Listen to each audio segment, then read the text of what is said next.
మందారం ఆకుల మీద ఈ తెల్లటి బూజులా కనిపిస్తున్నది గమనించారా? ఇది మిల్లీ బాగ్స్. అయితే ఇంట్లోనే ఉన్న ఒక్క వస్తువుతో ఏం జరుగుతుందో చూడండి. ముందుగా ఒక చిన్న స్ప్రే తయారు చేద్దాం. 1 లీటర్ నీటిలో చాలా తక్కువ పరిమాణంలో బేకింగ్ సోడా వేసి బాగా కలపాలి. మొక్కలపై ముందుగా ఒక చిన్న ఆకులపై పరీక్ష చేసి సమస్య ఉన్న ఆకును మనం కాండంపై తేలిగ్గా స్ప్రే చేద్దాం. కానీ అసలు ట్విస్ట్ ఏంటంటే స్ప్రే చేసిన వెంటనే మొక్క ఎలా మారుతుందో కాదు, కొన్ని రోజుల తర్వాత మిల్లీబగ్స్ పరిస్థితి ఎలా ఉందో గమనించాలి.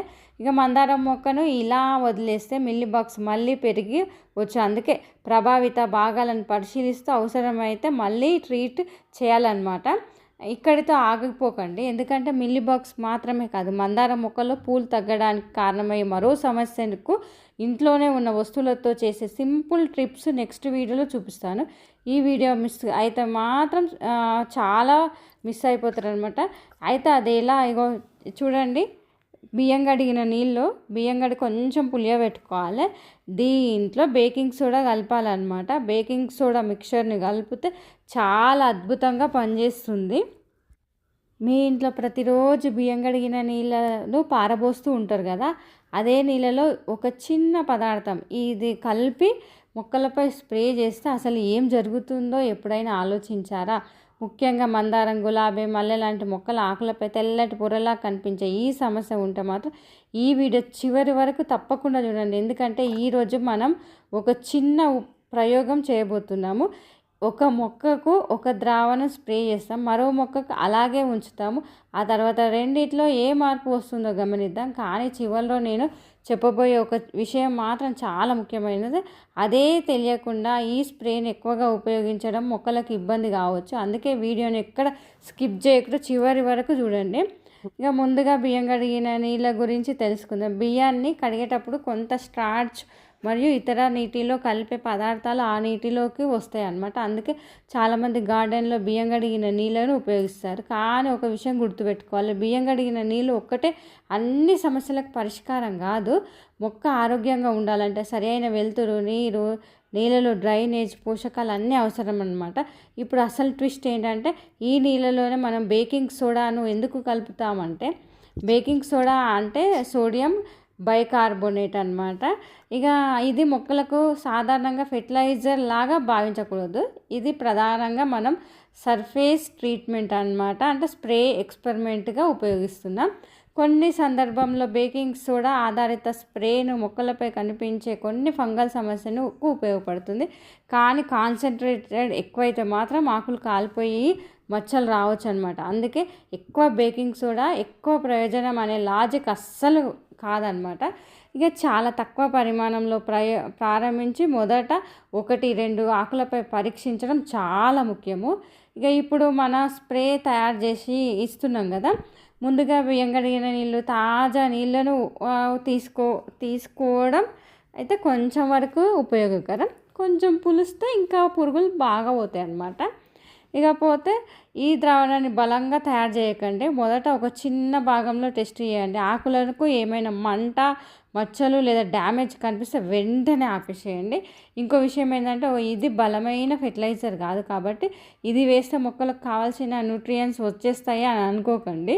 ఇప్పుడు మనం మందార మొక్క దగ్గరికి ఇది స్ప్రే చేస్తాం కదా, ఇకపోతే చిన్న చిన్న తెల్లటి పురుగులు, కాటన్ లాంటి తెల్లటి పదార్థం కనిపిస్తే ఇది మిల్లీబగ్స్ అనమాట. ముందుగా వీలైనంత వరకు కనిపిస్తున్న మిల్లీబగ్స్ని చేయితో లేదా నీటి దారాలతో తొలగించడం మంచిది.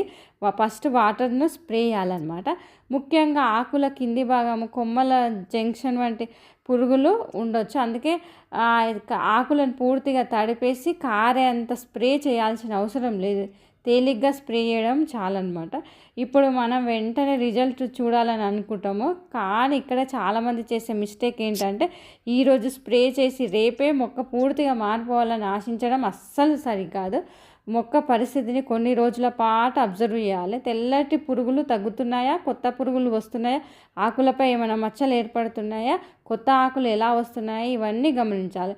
మొక్కలకు ఏదైనా స్ప్రే వేసిన వెంటనే రిజల్ట్ కంటే ముందుగా ప్లాన్ అంటే రియాక్షన్ చూడడం చాలా ముఖ్యం అన్నమాట. ఇప్పుడు చాలామంది వచ్చే ప్రశ్న ఏంటంటే బియ్యం కడిగిన నీళ్ళు మొక్కలకు అంత ప్రయోజనం వస్తుందా? బియ్యం కడిగిన నీళ్ళలో కొంత స్టార్చ్ ఉంటుంది, కానీ ఇది కంప్లీట్ ఫెర్టిలైజర్ కాదనమాట. అందుకే మొక్కలకు కావాల్సిన నైట్రోజన్, ఫాస్ఫరస్, పొటాషియము, మైక్రోన్యూట్రియన్స్ అన్నీ ఇందులో సరిపడా ఉంటాయని అనుకోవద్దు. అయితే ఇంట్లో వృధాగా పారబోసే నీటిని గార్డెన్లో బాధ్యతగా ఉపయోగించుకోవాలనే ఆలోచన మాత్రం మంచిదే. కానీ నీటిని ఎక్కువ కాలం నిల్వ చేసి పాడైపోయేలా చేయకుండా తాజాగానే ఉపయోగించడం కొంతవరకు మంచిది. ఇక ఇప్పుడు ఈ వీడియోలో అత్యంత ముఖ్యమైన విషయం ఏంటంటే బేకింగ్ సోడా స్ప్రేని తరచుగా లేదా ఎక్కువ కాన్సన్ట్రేషన్ తోటి ఉపయోగించకండి. ఎందుకంటే సోడియం ఎక్కువగా ఉండడం వల్ల నేలలో సాల్ట్ ఎక్కువ అయిపోతుంది అనమాట. ఇది సమస్య కావచ్చు. అందుకే ఆకులపై కాన్సన్ట్రేటెడ్ ఎక్కువైతే లీఫ్ బర్న్ కూడా రావచ్చు. అందుకే ముందుగా చిన్న భాగంలో టెస్ట్ చేయాలి. ఎండ తీవ్రత ఉన్న సమయంలో స్ప్రే చేయకుండా ఉదయం లేదా సాయంత్రం తక్కువ ఎండ ఉన్న సమయంలో చేయడం మంచిది. మొక్క ఇప్పటికే బలహీనంగా ఉంటే మరింత జాగ్రత్తగా ఉండాలి. మరియు మిల్లీబగ్స్ ఎక్కువగా ఉంటే కేవలం ఒక్క స్ప్రే మీద ఆధారపడకుండా పురుగులను ఫిజికల్గా రిమూవ్ చేయడం మరియు అవసరమైన plant safe pest control method ఉపయోగించడం మంచిదన్నమాట. ఇప్పుడు మన ఎక్స్పెరిమెంట్లో ముఖ్యమైన భాగానికి వద్దాము. మొదటి రోజు మన పరిస్థితి ఇలా ఉందన్నమాట. ఇప్పుడు కొన్ని రోజుల తర్వాత మళ్ళీ అబ్జర్వ్ చేద్దాం. ఆకులపై తెల్లటి ఈ పొర తగ్గుతుందా, లేదా కొత్త పురుగు కనిపిస్తుందా, ఆకు రంగుల్లో మార్పు ఉందా? ఇదే అసలు మన ఎక్స్పెరిమెంట్ రిజల్ట్ అనమాట.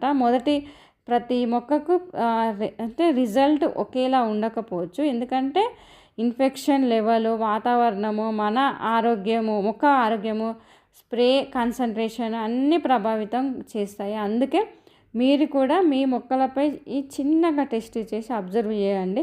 కానీ ఈరోజు మనం చూసింది ఇంతే కాదు, మిల్లీబాగ్స్కు కంటికి కనిపించేంత వరకు తగ్గించడం ఒక విషయం. మళ్ళీ అవి మొక్కలపై రాకుండా ఎలా జాగ్రత్త పడాలి అదే ఇంకొక పెద్ద విషయం అన్నమాట. మరియు మందారం మొక్కలో పూలు తగ్గడానికి పెస్ట్కు మాత్రమే కారణమా, లేదా మనం తెలియకుండా చేస్తున్న మిస్టేకా? ఈ విషయం గురించి నా నెక్స్ట్ వీడియోలో చాలా ఇంట్రెస్టింగ్ ఎక్స్పెరిమెంట్ చేయబోతున్నాను. ఆ వీడియో మిస్ అయితే అస్సలు విషయం మిస్ అయినట్టే. ఈ వీడియో మీకు ఉపయోగపడింది అనుకో ఒక చిన్న లైక్ చేయండి. మీ ఇంట్లో మందారం, గులాబీ, మల్లె, ఇతర మొక్కలు ఉంటే ఈ వీడియోని మీ గార్డెనింగ్ ఫ్రెండ్స్కు షేర్ చేయండి. ఇలాంటి ఇంట్లో దొరికే వస్తువులతో మొక్కల సంరక్షణ, fertiliser tricks, pest control experiment కోసం వీణా స్టోరీస్ టీపీని ఇప్పుడే సబ్స్క్రైబ్ చేసుకోండి. ఎందుకంటే ఈ వీడియోలో మనం ఒక చిన్న ప్రయోగం మాత్రమే చేసాం. నెక్స్ట్ వీడియోలో దీనికంటే ఇంకా ఇంట్రెస్టింగ్ గార్డెనింగ్ ట్రిక్స్ చూపించబోతున్నాను. అది మాత్రం తప్పకుండా చూడండి. సబ్స్క్రైబ్ చేసి బెల్ ఐకాన్ నొక్కడం మాత్రం మర్చిపోవద్దు. Thank you so much.